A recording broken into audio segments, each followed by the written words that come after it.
What's going on, everybody? Welcome to another episode of Crime Passing By in a Dozen. Today I was coming to you from the Redwood Forest in the beautiful Santa Cruz Mountains in elevation probably 1,100, between 1,100 and 1,400 feet. But we're moving up. Now this is a trail I've been on, I don't know, maybe 5 or 6 times, but I haven't been here in many years, probably 6 or 7 years at least. Now, interesting to note is that the main forest trees here are Lithocarpus densiflorus and Sequoia sempervirens, the coastal redwood. You could see the fire came true, notorious fires came true maybe, I don't know, 5 months ago, 4 or 5 months ago. And there's a Tanoak. There's the Lithocarpus right there. Oak family, Fagaceae. And you can see the damage is pretty extensive. It kind of baked the soil, made a nice crust out of it. Okay, maybe like someone left some bread in the oven too long. Okay, looks like some burnt toast. The base rock here is Miocene sandstone. And, you know, the redwoods did indeed get burned. They got pretty toasty, but you look up top, they're still green up top. So that thick bark has actually done the trick. It's worked pretty well. You know, I guess that's how they made it through 150 million years of life on planet Earth. This used to be one of the most diverse places for fungi that I've ever been to. You get a really beautiful, there's some of the Tanoak acorns. You get a really beautiful and delicious species of mushroom known colloquially as the black trumpet. That's mycorrhizal with the Tanoaks that you can see dead right there. And it would come up, they look like a little black cornucopia horn. And they come out in about January, but it's been kind of a shitty past few years for them because we just don't get enough rain anymore. And that explains why some of these forest fires are so frequent and so bad. Forest fire, of course, is a part of this landscape, but the frequency of them, as well as the intensity of them, has been greatly exacerbated over the last decade. Nice Tanoak there. It's crazy to be here and see so much light coming through. Look at that. It's crazy to be here and see so much light coming through the canopy. It's normally a very dark, shady forest. Look at this fabulous, grandiose old bastard, probably logged, you know, 90 to 100 years ago. See tons of stumps here. They didn't leave much when they came and cleared everything out. Everything you're seeing, all the redwoods you're seeing, are primarily second growth. And again, it blows my mind they're still green up there, but I guess they were high enough above the flames. These were epic fires. You know, I remember breathing in these forests 5 months ago when the fucking smoke was so bad it was just, you know, blanketing the sky, keeping the daylight out. There you go, rising from the ashes. But the question is, will it have enough moisture in that soil now that we're 2 months into our rainy season with, you know, barely a drop? Will it have enough moisture to keep going? I don't know. That's a good question. You got the 1-2 punch of you know, more frequent and greater fire intensity, coupled with intensely decreased precipitation, which if it arrives at all, arrives much later. You know, it used to start raining in October. Now here we are in December. We had like a little drizzle, but nothing too intense. It's crazy. You used to not be able to even see. I mean, this was a really thick forest 5 years ago. Yeah, look at it. Look, none of the Tanoaks have survived, it looks like. It looks like they all died. Of course, they got much thinner bark than the redwoods. What a beautiful tree. Okay, even though it kind of smells like jizz when it's flowering, okay? And unlike, I should also mention that Lithocarpus, like Castanea, like the chestnuts, and unlike the oaks, is insect pollinated. It's not wind pollinated. So they got a very strong fragrance, which, yes, indeed, does smell like semen. You know, quite a few unrelated plants do that. I don't know if they're just trying to, you know, flush out the prudes, okay? Which, you know, I can't fault them for. I do the same thing. Oh, look, there's a Tanoak that's there's a Tanoak that's coming back. Look at that. You can see that look how fuzzy that foliage is. Got a nice fuzzy stem, beautiful leaves.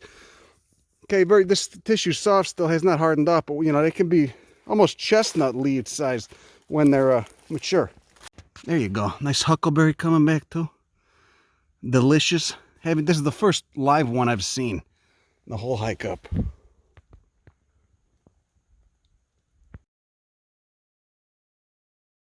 You get these cavities. I've been trying to figure out what's going on, you know, because there hasn't been any precipitation. Certainly not. I mean, there's been fog, but not enough to wash out any of the divots in the hillside. Then I realized it's just it's root that burned. So the thing probably smoldered for a few days. I mean, I don't even think they put these. I mean, I don't even think you had Cal Fire in here coming to put these. The terrain is so intense, they probably just let it burn. Probably just that. They probably just had a policy of containment. But you could see the tree burn, and then the root that was probably attached to it burned too, leaving the cavity. These forests must have just been totally lit. I mean, very smoky, very ashy. Very ashy. I could plug Eucerin right now, but I'm waiting to hear from their legal department, so I'm gonna hold off on it. There you go. There's the Vaccinium ovatum, the huckleberry.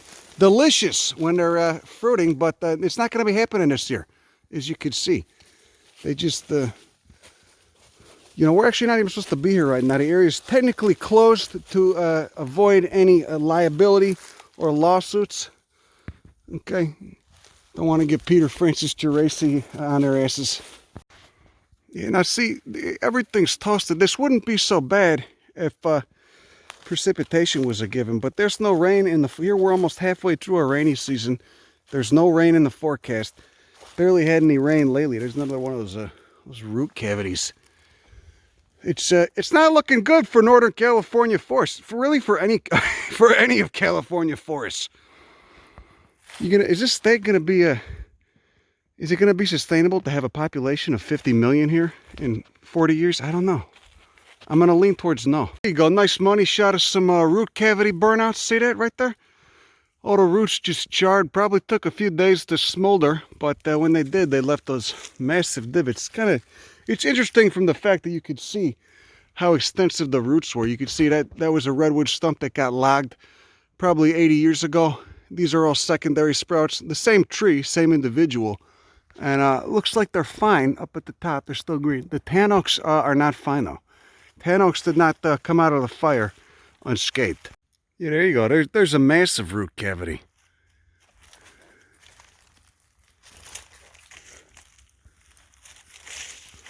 Wonder what that was. It looks like it was, might have been a Tanoak. Did something fall down? I don't even see the tree that would have, the corresponding tree that would have fallen down. Oh, that Tanoak's still alive. See, not the lithocarpus. The Tanoaks are getting hit by an introduced root rot pathogen as well, Phytophthora. They got the sudden oak death, Phytophthora ramorum. You know, it hits coast live oaks, and it hits not the lithocarpus especially bad. And so you'll just see, you know, not the lithocarpus is mostly coastal. It's in the Coast Range Mountains of California. And there's areas up in Marin.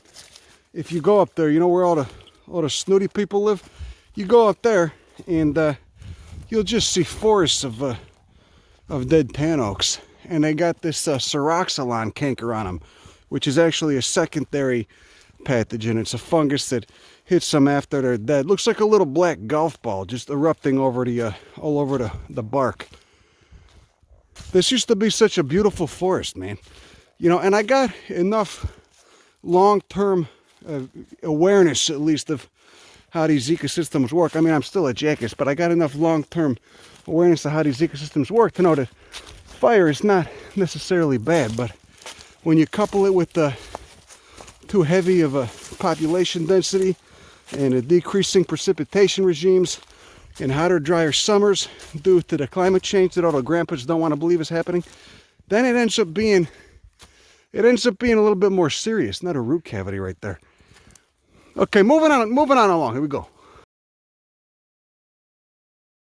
See these redwoods that were at the top of the cliff, they did not feather it too well. What did I say? You know what I mean. They didn't do too well. They're kind of brown up top, kind of toasty, but they're re-sprouting from the bottom. This is really nice. You know, if you're in a negative mood, you can really, it's a nice spot to come and just kind of, just bathe in it, man.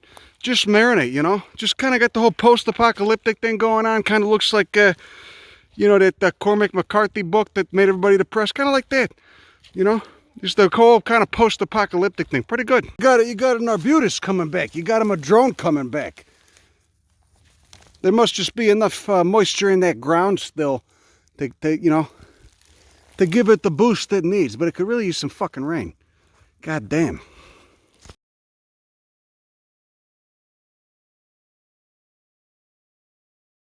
So now we're up on a fire road. You can see there's beautiful pieces of redwood everywhere, you know, in case you gotta shank anybody.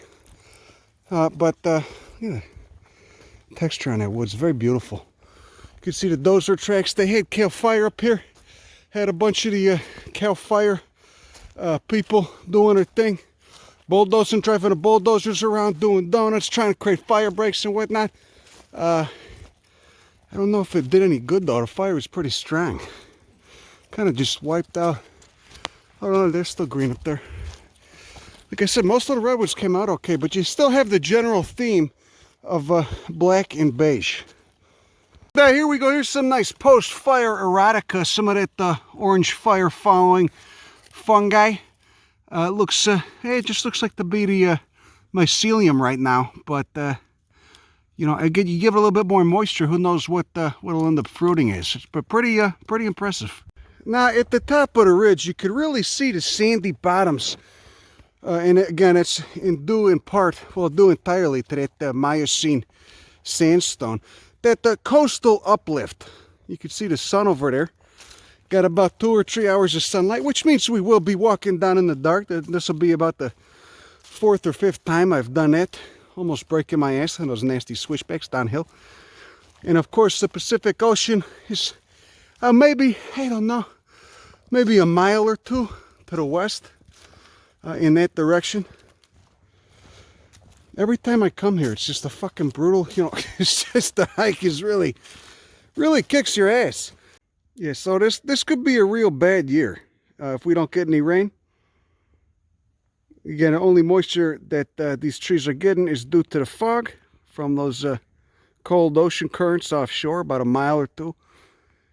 And, you know, but they should be getting rain. But still, apparently there's enough moisture left in the ground for, you know, the Tanoak's coming back, the redwood's coming back, the vaccinium is coming back, the huckleberries. See that guy, that redwood over there, see he's sprouting from those lateral buds. You know, do they? You look like little green candles.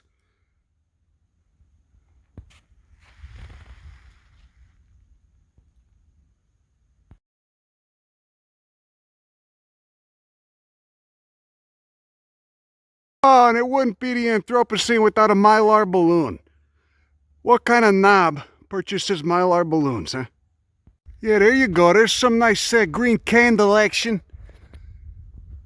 You could see them just all those they got all those buds on the sides of the trunk. Those dormant buds just lying in wait for such a catastrophic event as this. So hopefully this will be the only wildfire that this area sees in the next couple decades, you know. Ideally, but probably not, you know. It's just the trajectory of California forests does not seem on the up and up. You know, redwoods can take fire, but the increased frequency they cannot take. You know, who knows what the fire intervals were in the past? Maybe every 60 years in some of these, at least in these coastal forests. Who knows? In the redwood forest, maybe 30 years. I don't know. You know, but it's generally, you know, much wetter here than it is on the inland areas or in the, you know, the inland mountains. So I'm guessing it wasn't too frequent.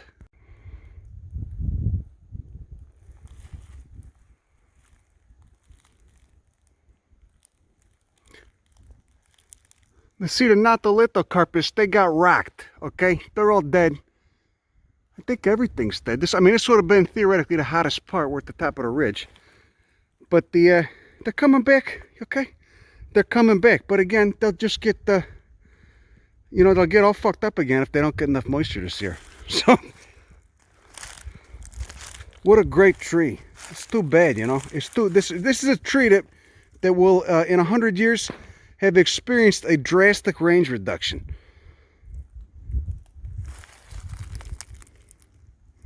You got the phytophthora, you got the climate change. It just doesn't look good for it.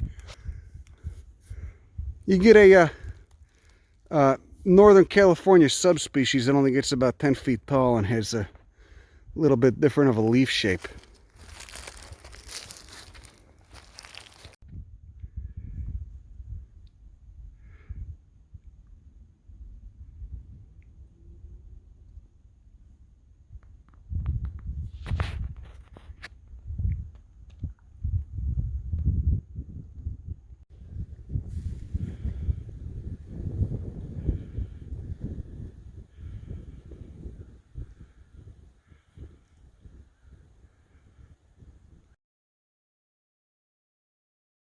Okay, there you go. There's a nice example of some dormant axillary buds sprouting off this Sequoia sempervirens.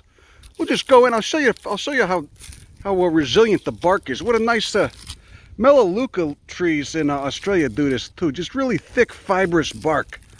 Look at it. Not even scalded. You know, a centimeter down, not even burnt. Look at that bright red still, and that's not even, we're not even into the living tissue yet. We're not even into the living tissue of the trees.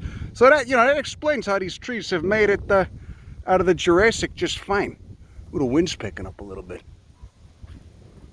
You know, these forests, it is a little depressing, I'll be honest. It's a little dark. It's a little dark to be here. Okay, signs of the Anthropocene. Again, you know, forest fires are part of California plant communities, but at the interval or intensity that we're seeing them now, this is somewhat unrivaled in the recent past.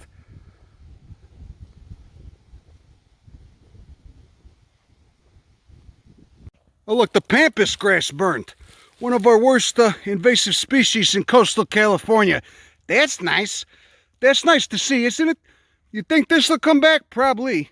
Bastard. Yeah, there you go. There's a nice nice money shot of some of the parent material that all the sandy bottoms are coming from. Someone's flying one of them little you know, those planes that go down all the time? Those little what are the pipers? The propel, whatever the fuck it's called, I don't know. You know, but a lot of people drop in those planes, you never know. Anyway, there's that Miocene sandstone. Oh yeah. Look, another beautiful monolith.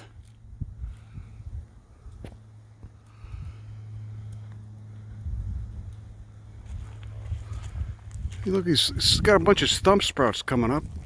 Here you go, old bastard. Look, you got some green up there too. See, he's sprouting, he's alive, he'll be fine. Give him a couple years, as long as he gets some rain. Oh, now see, that's a shame. This was one of my favorite trees. Just a massive old Tanoak.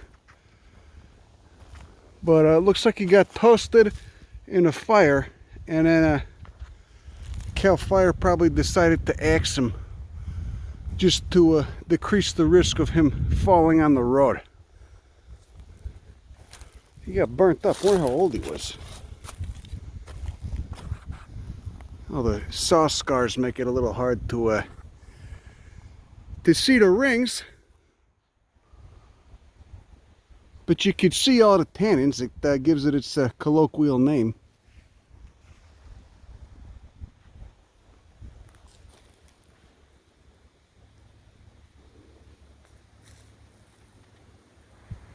Yeah, he was a big old bastard. This was one of my favorite trees when I used to hike up here. You can see it's probably 8 feet across, but you know, multi-trunked. So he cheated a little bit, but it's still pretty impressive. You know, probably 200 or 300 years old at least. Couldn't make it through the Anthropocene though. So now we're dropping down a ridge, going to a pretty special spot, and so it's the reason that I used to come out here so much back in the day. Going through the madrone forest, nice madrone. Oh, it's actually all Doug fir. They got burned up pretty bad though. Now some of them are still alive. The sun's setting on our ass though, so we kind of want to hurry up. You know, but of course we want to be safe. Don't break your ass. Don't come down here too. Don't just go running down here all willy-nilly like, because you're going to break your ass. Now there used to be a ribbon trail demarcating the path to the spot I'm taking you. But, you know, of course the ribbon probably burned up in the inferno. But there's certainly no trail. Just gotta rely on a GPS. Now see, we here at Crime Pays Babana doesn't take a very serious methodological of approach to a safety. Okay, it's always on our minds. Okay, we're not, you know, we're not doing reckless stuff. We're not breaking laws. You know, we're just really, we're at the forefront, shall we say, of safe practices. Safe and law-abiding practices. I almost fell in the fucking tree cavity, broke my ass. Oh yeah, you can see it opens up here. This is a magical spot we're about to go to. Woo! You know, even with the, there's gonna be some bad landslides here if it does rain. And I say if, because it might not. But even with the fire coming through, it's still pretty thick. You know, there's some pretty thick vegetation. That's a healthy Tanoak coming back. Oh yeah, inhaling a bunch of soot and ash. Got a nice carbon deposits in my lungs. Better than the Rona though, I guess, huh? Okay, so you can see we're coming up on a clearing, a clear parcel. And if you look up top, up there, you could see, like right there at least, you got some cypresses. And it's the only spot in the world where these cypresses grow. And they grow in the middle of a... What the fuck is this? What monocot is that? It looks like a damn daffodil. Might just be a chlorogalum. Could be a toxicoscordion. But this is all pretty shady. So this is the population of the Butano Cypress. You could see this area needed a fire bad. You could see it opens up right here. And it's because... you know, the base rock again is sandstone, but in the west, the rest of the hills here, the sandstone has been weathered, and it forms a soil. Not so here, not so here. Here it's actually bare sandstone. You get the bare sandstone escarpment, and that's why you get this extremely rare cypress species growing here. But there's actually a lot of ash. You used to see just you know, it looked like almost like somebody paved the area. So there's seeds all over the ground because this is a fire dependent species, and it needed a fire bad. It was, you know, intensely, it was pretty thick with the fuels. But so it burned, and there's seeds all over the ground. But of course they, you know, they just dropped 4 months ago when the fire happened. We're still waiting for the moisture. So hopefully it comes. We'll see. So there's those little cones. You could see them up there, all open. Let's see if I can get a close-up, get a money shot of one for you. So this whole area right here was, you know, it's maybe the size of a football field. And that was originally how I found this grove was lost for 50 years, and then a guy named Dutton found it in the 50s again. It was first located. Herbarium vouchers were collected in the late 1800s, then it was lost for 50 years, and this guy named Dutton found it in the 1950s, and he was looking for a species of thorn mint. And he didn't, I don't know if he found it here, but he did find this rare cypress. And this is, you know, I've grown this out. It's one of the most vigorous cypress species. It grows, you know, extremely fast. I wonder if there's any ones that made it through the fire. Probably not. This was a fucking hot fire. But you do have some Doug firs down there. You got some Doug firs and some sequoias that made it through okay. And there you go. See, there's a seed. There's a cypress seed right there. Laying in wait. Laying in wait for some, oh shit, I just dropped it. Here we go. For some rain, which, here's hoping it comes.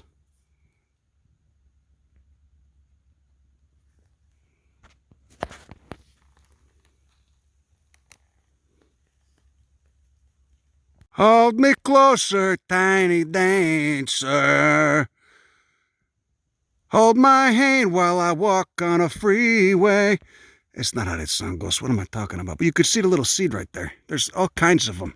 All kinds of them. But apparently the fog the spot gets is not it's not enough. They do get a lot of fog here because the ocean is just right on the other side of that ridge. But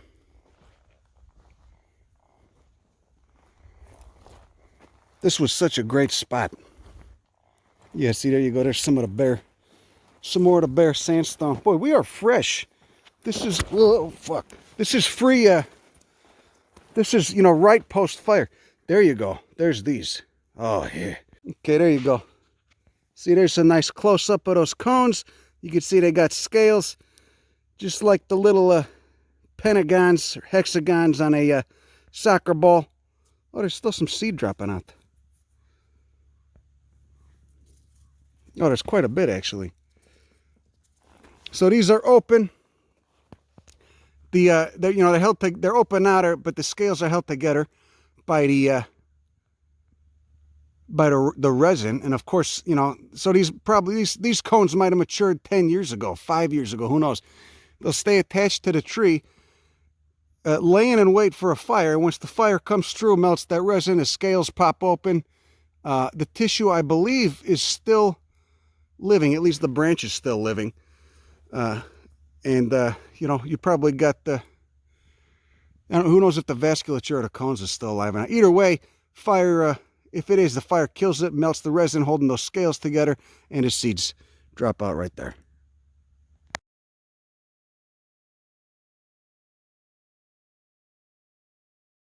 So biogeographically, this spot's pretty interesting because, again, it's literally, it's probably relictual. These were perhaps more abundant in the Pleistocene, and now they've been restricted to this little football field patch of sandstone, entirely surrounded by dense redwood and madrone and Tanoak forest. And this is the only spot in the world where these trees grow. And so Santa Cruz Cypress, I think there's 4 other populations, but they look nothing like this one. That's why this one is listed as its own distinct, I forget if it's a subspecies or variety. I don't fucking, it doesn't matter. But look at that nice, beautiful sandstone right there. But the 4 other populations of Santa Cruz Cypress look nothing like this. They're a lot more green. They smell kind of lemony. This one has a blue tint to the foliage. If I can find a live tree, I'll show you. And the cones are about 2 to 3 times larger than the other population, which is really 4 distinct groves, but those are basically all the same species. Quite distinct morphologically from this one.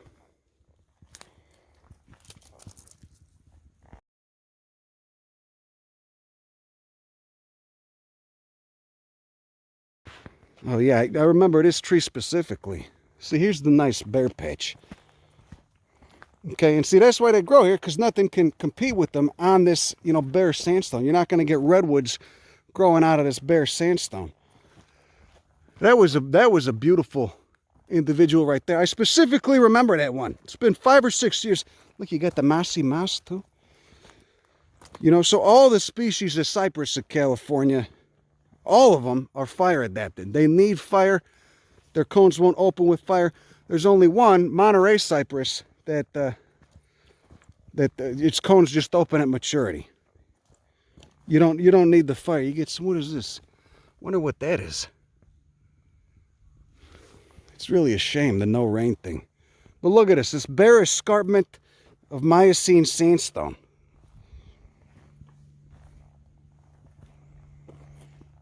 Surprised. I don't think there's one that made it out, because this is the whole population right here.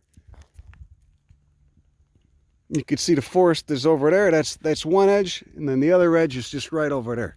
This is the whole population of Cruz Cypress, abramsiana, butanoensis. And that name was, I believe it was coined by John Silva, R.I.P.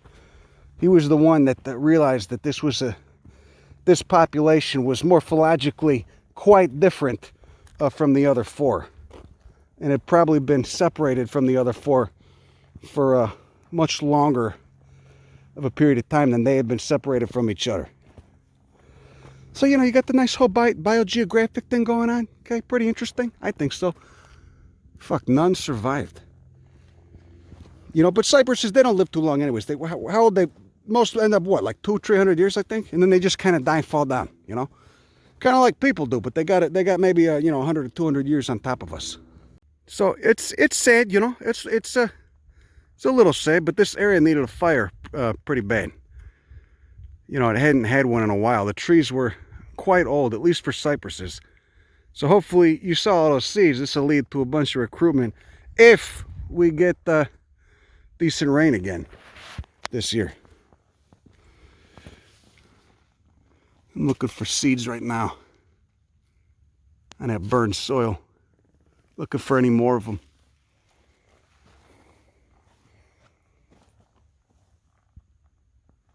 Oh yeah, there you go.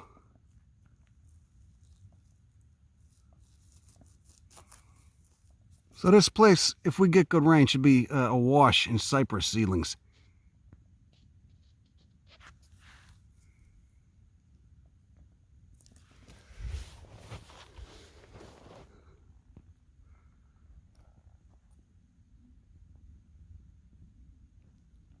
Looks like these guys weren't mature yet. See how the seeds haven't hissed and they're still immature. They're kind of like the color of popcorn kernels. They should be a little bit darker. And the cones should be a lot bigger too. So cypress cones take about 18 months to mature. Okay, they're not, you know, they're not like some of their angiosperm, some of the angiosperm species that they share space with. You know, where the fruits can mature in, you know, a matter of 3 or 4 months. Cypresses take, you know, roughly between 16 and 18 months.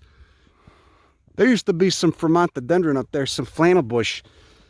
And that needs fire too, so hopefully you get some of that coming back. There's a bunch of rare plants here, just all laying in wait. Yeah, I don't see a single cypress that made it. But that's fine, there'll be a bunch of recruitment this spring. Hopefully. It roasted. There was some nice Arctostaphylos andersonii too, that's another rare one. Rare manzanita, ericaceae. Let's not fall into a root cavity. Don't do it, you could break your goddamn leg. Let's not fall into a root cavity. The fuck was that? That was all, that cavity, it was probably all an Arctostaphylos burrow. I don't know what else that could have been. Just a giant manzanita burrow. There's one still intact. Who knows which one? I forget whether Andersonii forms a burrow or not, but it's an Arctostaphylos.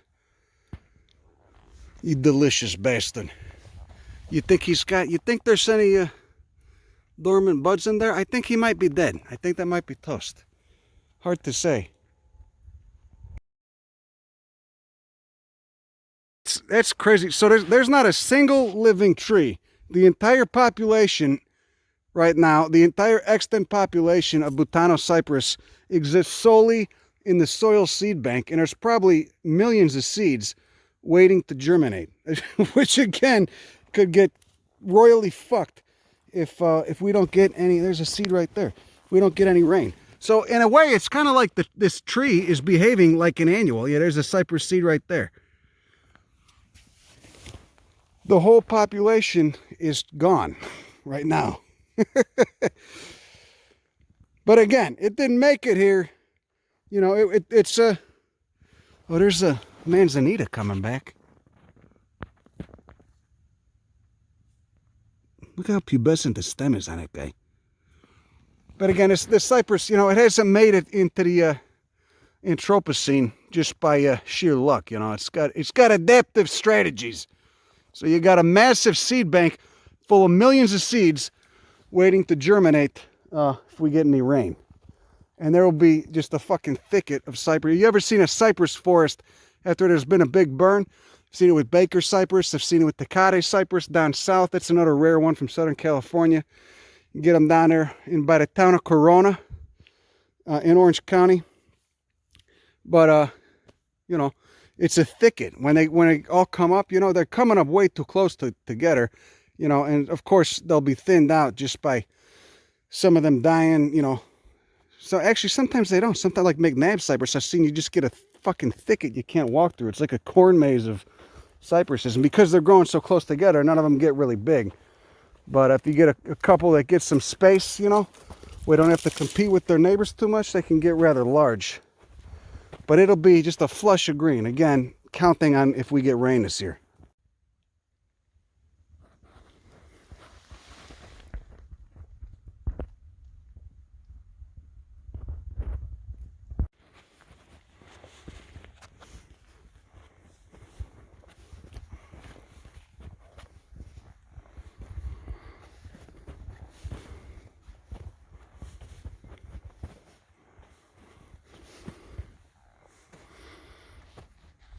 Still got the cones up on a branches up there. Must have been a hot fire. But again, necessary. This grove needed it bad. I remember last time I was here 6 years ago, I remember saying to myself, this area needs a damn fire. Because it is just so thick. You know, it's all that the fire suppression. Yeah, bullshit. Smokey the Bear's an asshole. If this was a good rain year, I'd be so much more excited than I am now. Because there'd be, you know, there's going to be a bunch of good shit coming up in the spring. But it's been a piss poor rain year. Pretty bad. Going to be bad drought conditions. See how they just split like that? But they do that even without a fire too. I planted quite a few illegal trees in my neighborhood that came from this grove. Germinated off seed that came from this grove. Well, that's all I got for you tonight. I'm going to be hiking back 8 miles in the dark. Hope you had a nice time. Say hello to the Pacific Ocean for me if you see it over that ridge. Fog should be rolling in. It should get pretty chilly in about 20 minutes. That's all I got for you tonight. Have a good rest of your evening. Try not to be a prick. Wash your ass. Wash your hands. Don't catch the Rona. Don't kill your grandma. Go fuck yourself. Bye.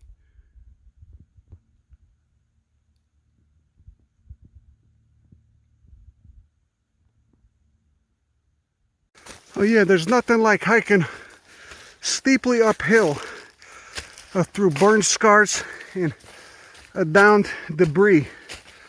You know, it's got a good moderate to high level of suckage.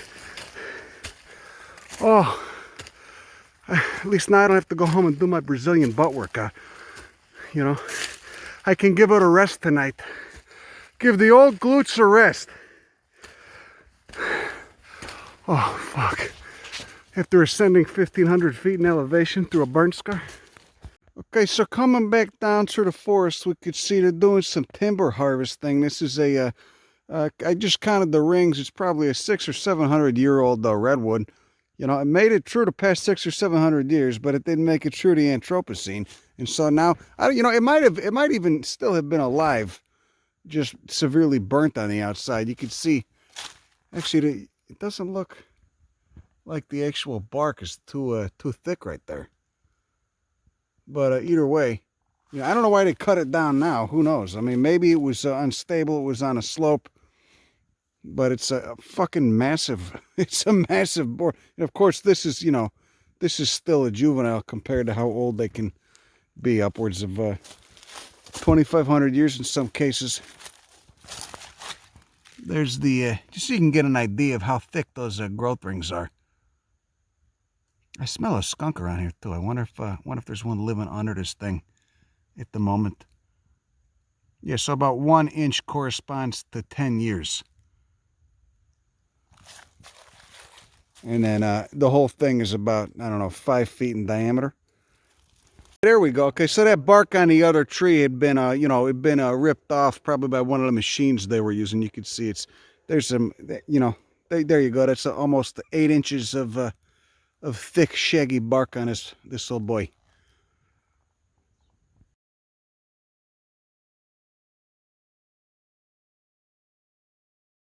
You know you want it. You know you want it. Come here. Come here. Come on, we got a rapport now. You know what's going on. You know what's going on. Don't be bashful. Don't be bashful. Don't be bashful. There you go. You don't want to take more? You stuff them all in. Or you going to go for it now? That's nice. I appreciate that. Don't cache it in my yard. Okay? Because that's when you forget that you put it there. And then, you know, I got to go pull them out. I got to go weed them later on. All right? That's right. Wipe your little beak.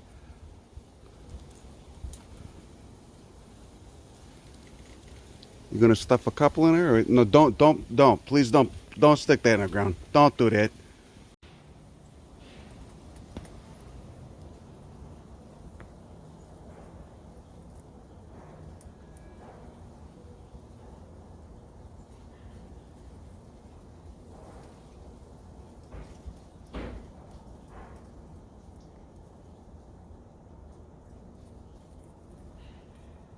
I like that. That's nice.